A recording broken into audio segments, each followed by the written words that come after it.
needed, it is necessary to recite summarily what seems to be the psychological bearing of certain cultural facts. A cursory acquaintance with any of the more archaic phases of human culture enforces the recognition of this fact, that the habit of construing the phenomena of the inanimate world in animistic terms prevails pretty much universally on these lower levels. Inanimate phenomena are apprehended to work out a propensity to an end, the movements of the elements are construed in terms of quasi-personal force. So much is well authenticated by the observations on which anthropologists and ethnologists draw 140 for their materials. This animistic habit, it may be said, seems to be more effectual and far-reaching among those primitive communities that lead a predatory life. But along with this feature of archaic methods of thought or of knowledge, the picturesqueness of which has drawn the attention of all observers, there goes a second feature, no less important for the purpose in hand, though less obtrusive. The latter is of less interest to the men who have to do with the theory of cultural development, because it is a matter of course. This second feature of archaic thought is the habit of also apprehending facts in non-animistic, or impersonal, terms. The imputation of propensity in no case extends to all the mechanical facts in the case. There is always a substratum of matter of fact, which is the outcome of an habitual imputation of causal sequence, or, perhaps better, an imputation of mechanical continuity, if a new term be permitted. The agent, thing, fact, event, or phenomenon, to which propensity, willpower, or purpose, is imputed, is always apprehended to act in an environment which is accepted as spiritually inert.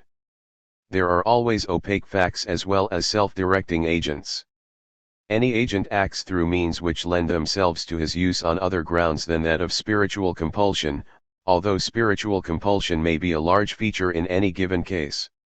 The same features of human thinking, the same two complementary methods of correlating facts and handling them for the purposes of knowledge, are similarly in constant evidence in the daily life of men in our own community. The question is, in great part, which of the two bears the greater part in shaping human knowledge at any given time and within any given range of knowledge or of facts. Other features of the growth of knowledge, which are remoter from the point under inquiry, may be of no less 141 consequence to a comprehensive theory of the development of culture and of thought, but it is of course out of the question here to go farther afield. The present inquiry will have enough to do with these two. No other features are correlative with these, and these merit discussion on account of their intimate bearing on the point of view of economics. The point of interest with respect to these two correlative and complementary habits of thought is the question of how they have fared under the changing exigencies of human culture, in what manner they come, under given cultural circumstances, to share the field of knowledge between them, what is the relative part of each in the composite point of view in which the two habits of thought express themselves at any given cultural stage. The animistic preconception enforces the apprehension of phenomena in terms generically identical with the terms of personality or individuality. As a certain modern group of psychologists would say, it imputes to objects and sequences an element of habit and attention similar in kind, though not necessarily in degree, to the like spiritual attitude present in the activities of a personal agent. The matter-of-fact preconception, on the other hand, enforces a handling of facts without imputation of personal force or attention, but with an imputation of mechanical continuity, substantially the preconception which has reached a formulation at the hands of scientists under the name of conservation of energy or persistence of quantity. Some appreciable resort to the latter method of knowledge is unavoidable at any cultural stage, for it is indispensable to all industrial efficiency. All technological processes and all mechanical contrivances rest, psychologically speaking, on this ground. This habit of thought is a selectively necessary consequence of industrial life, and, indeed, of all human experience in making use of the material means of life. It should therefore follow that, in 142 a general way, the higher the culture, the greater the share of the mechanical preconception in shaping human thought and knowledge, since, in a general way, the stage of culture attained depends on the efficiency of industry. The rule, while it does not hold with anything like extreme generality, must be admitted to hold to a good extent, and to that extent it should hold also that, by a selective adaptation of men's habits of thought to the exigencies of those cultural phases that have actually supervened, the mechanical method of knowledge should have gained in scope and range. Something of the sort is borne out by observation. A further consideration enforces the like view. As the community increases in size, the range of observation of the individuals in the community also increases, and continually wider and more far-reaching sequences of a mechanical kind have to be taken account of. Men have to adapt their own motives to industrial processes that are not safely to be construed in terms of propensity, predilection, or passion. Life in an advanced industrial community does not tolerate a neglect of mechanical fact, for the mechanical sequences through which men, at an appreciable degree of culture, work out their livelihood, are no respecters of persons or of willpower. Still, on all but the higher industrial stages, the coercive discipline of industrial life, and of the scheme of life that inculcates regard for the mechanical facts of industry, is greatly mitigated by the largely haphazard character of industry, and by the great extent to which man continues to be the prime mover in industry. So long as industrial efficiency is chiefly a matter of the handicraftsman's skill, dexterity, and diligence, the attention of men in looking to the industrial process is met by the figure of the workman, as the chief and characteristic factor, and thereby it comes to run on the personal element in industry. But, with or without mitigation, the scheme of life 143 which men perforce adopt under exigencies of an advanced industrial situation shapes their habits of thought on the side of their behavior, and thereby shapes their habits of thought to some extent for all purposes. Each individual is but a single complex of habits of thought, and the same psychical mechanism that expresses itself in one direction as conduct expresses itself in another direction as knowledge. The habits of thought formed in the one connection, in response to stimuli that call for a response in terms of conduct, must, therefore, have their effect when the same individual comes to respond to stimuli that call for a response in terms of knowledge. The scheme of thought or of knowledge is in good part a reverberation of the scheme of life. So that, after all has been said, it remains true that with the growth of industrial organization and efficiency there must, by selection and by adaptation, supervene a greater resort to the mechanical or dispassionate method of apprehending facts. But the industrial side of life is not the whole of it, nor does the scheme of life in vogue in any community or at any cultural stage comprise industrial conduct alone. The social, civic, military, and religious interests come in for their share of attention, and between them they commonly take up by far the larger share of it. Especially is this true so far as concerns those classes among whom we commonly look for a cultivation of knowledge for knowledge's sake. The discipline which these several interests exert does not commonly coincide with the training given by industry. So the religious interest, with its canons of truth and of right living, runs exclusively on personal relations and the adaptation of conduct to the predilections of a superior personal agent. The weight of its discipline, therefore, falls wholly on the animistic side. It acts to heighten our appreciation of the spiritual bearing of phenomena and to discountenance a matter of fact 144 apprehension of things. The skeptic of the type of Hume has never been in good repute with those who stand closest to the accepted religious truths. The bearing of this side of our culture upon the development of economics is shown by what the medieval scholars had to say on economic topics. The disciplinary effects of other phases of life, outside of the industrial and the religious, is not so simple a matter, but the discussion here approaches nearer to the point of immediate inquiry, namely, the cultural situation in the 18th century, and its relation to economic speculation, and this ground of interest in the question may help to relieve the topic of the tedium that of right belongs to it. In the remoter past of which we have records, and even in the more recent past, Occidental man, as well as man elsewhere, has eminently been a respecter of persons. Wherever the warlike activity has been a large feature of the community's life, much of human conduct in society has proceeded on a regard for personal force. The scheme of life has been a scheme of personal aggression and subservience, partly in the naive form, partly conventionalized in a system of status. The discipline of social life for the present purpose, insofar as its canons of conduct rest on this element of personal force in the unconventionalized form, plainly tends to the formation of a habit of apprehending and coordinating facts from the animistic point of view. So far as we have to do with life under a system of status, the like remains true, but with a difference. The regime of status inculcates an unremitting and very nice discrimination and observance of distinctions of personal superiority and inferiority. To the criterion of personal force, or willpower, taken in its immediate bearing on conduct, is added the criterion of personal excellence in general, regardless of the first-hand potency of the given person as an agent. This criterion of conduct requires 145 a constant and painstaking imputation of personal value, regardless of fact. The discrimination enjoined by the canons of status proceeds on an invidious comparison of persons in respect of worth, value, potency, virtue, which must, for the present purpose, be taken as putative. The greater or less personal value assigned a given individual or a given class under the canons of status is not assigned on the ground of visible efficiency, but on the ground of a dogmatic allegation accepted on the strength of an uncontradicted categorical affirmation simply. The canons of status hold their ground by force of preemption. Where distinctions of status are based on a putative worth transmitted by descent from honorable antecedents, the sequence of transmission to which appeal is taken as the arbiter of honor is of a putative and animistic character rather than a visible mechanical continuity.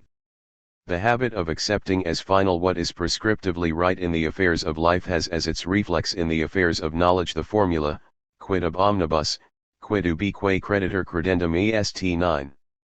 Even this meager account of the scheme of life that characterizes a regime of status should serve to indicate what is its disciplinary effect in shaping habits of thought, and therefore in shaping the habitual criteria of knowledge and of reality.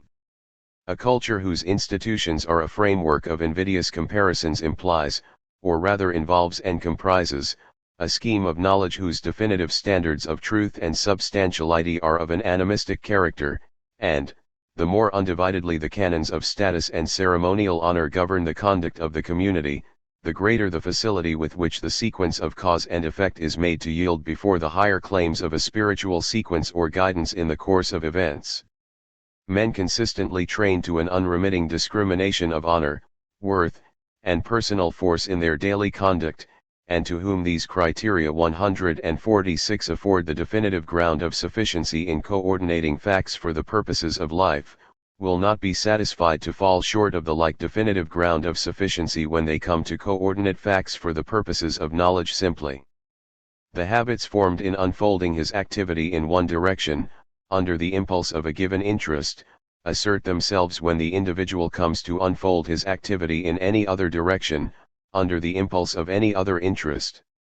If his last resort and highest criterion of truth in conduct is afforded by the element of personal force and invidious comparison, his sense of substantiality or truth in the quest of knowledge will be satisfied only when a like definitive ground of animistic force and invidious comparison is reached. But when such ground is reached he rests content and pushes the inquiry no farther. In his practical life he has acquired the habit of resting his case on an authentic deliverance as to what is absolutely right. This absolutely right and good final term in conduct has the character of finality only when conduct is construed in a ceremonial sense, that is to say, only when life is conceived as a scheme of conformity to a purpose outside and beyond the process of living. Under the regime of status this ceremonial finality is found in the concept of worth or honor. In the religious domain it is the concept of virtue, sanctity, or taboo. Merit lies in what one is, not in what one does. The habit of appeal to ceremonial finality, formed in the school of status, goes with the individual in his quest of knowledge, as a dependence upon a similarly authentic norm of absolute truth, a similar seeking of a final term outside and beyond the range of knowledge. The discipline of social and civic life under a regime of status, then, reinforces the discipline of the religious life, and the outcome of the resulting habituation is that the canons of knowledge are cast in the animistic mold and converge to a ground of absolute truth, and this absolute 147 truth is of a ceremonial nature. Its subject matter is a reality regardless of fact. The outcome, for science, of the religious and social life of the civilization of status, in Occidental culture, was a structure of quasi-spiritual appreciations and explanations, of which astrology, alchemy, and medieval theology and metaphysics are competent, though somewhat one-sided, exponents. Throughout the range of this early learning, the ground of correlation of phenomena is in part the supposed relative potency of the facts correlated, but it is also in part a scheme of status, in which facts are scheduled according to a hierarchical gradation of worth or merit, having only a ceremonial relation to the observed phenomena. Some elements, some metals, for instance, are noble, others base; some planets, on grounds of ceremonial efficacy, have a sinister influence, others a beneficent one, and it is a matter of serious consequence whether they are in the ascendant, and so on. The body of learning through which the discipline of animism and invidious comparison transmitted its effects to the science of economics was what is known as natural theology, natural rights, moral philosophy, and natural law. These several disciplines or bodies of knowledge had wandered far from the naive animistic standpoint at the time when economic science emerged, and much the same is true as regards the time of the emergence of other modern sciences.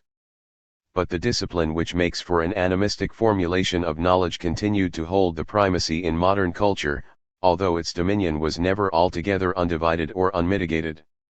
Occidental culture has long been largely an industrial culture, and, as already pointed out, the discipline of industry, and of life in an industrial community, does not favor the animistic preconception. This is especially true as regards industry, which makes large use of mechanical contrivances. The difference in these respects between Occidental industry and 148 science, on the one hand, and the industry and science of other cultural regions, on the other hand, is worth noting in this connection. The result has been that the sciences, as that word is understood in later usage, have come forward gradually, and in a certain rough parallelism with the development of industrial processes and industrial organization. It is possible to hold that both modern industry, of the mechanical sort, and modern science center about the region of the North Sea.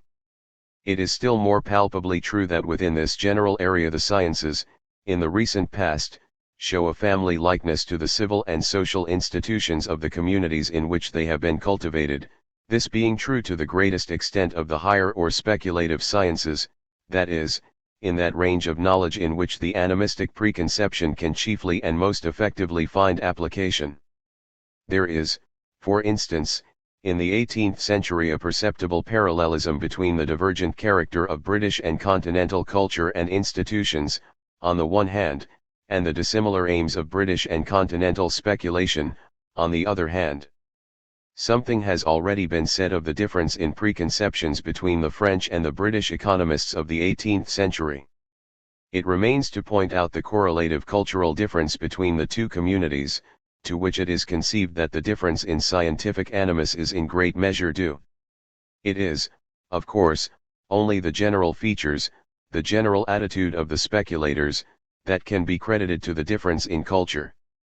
Differences of detail in the specific doctrines held could be explained only on a much more detailed analysis than can be entered on here, and after taking account of facts which cannot here be even allowed for in detail.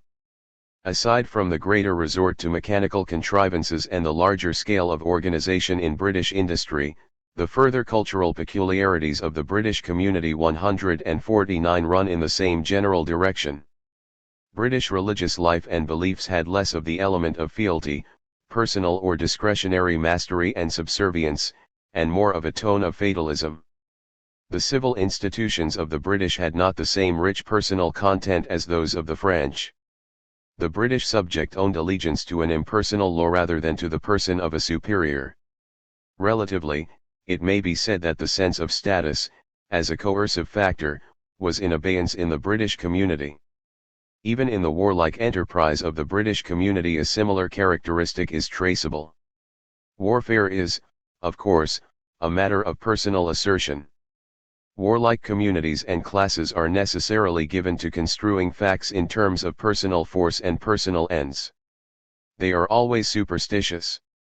They are great sticklers for rank and precedent, and zealously cultivate those distinctions and ceremonial observances in which a system of status expresses itself. But, while warlike enterprise has by no means been absent from the British scheme of life, the geographical and strategic isolation of the British community has given a characteristic turn to their military relations. In recent times British warlike operations have been conducted abroad. The military class has consequently in great measure been segregated out from the body of the community, and the ideals and prejudices of the class have not been transfused through the general body with the same facility and effect that they might otherwise have had. The British community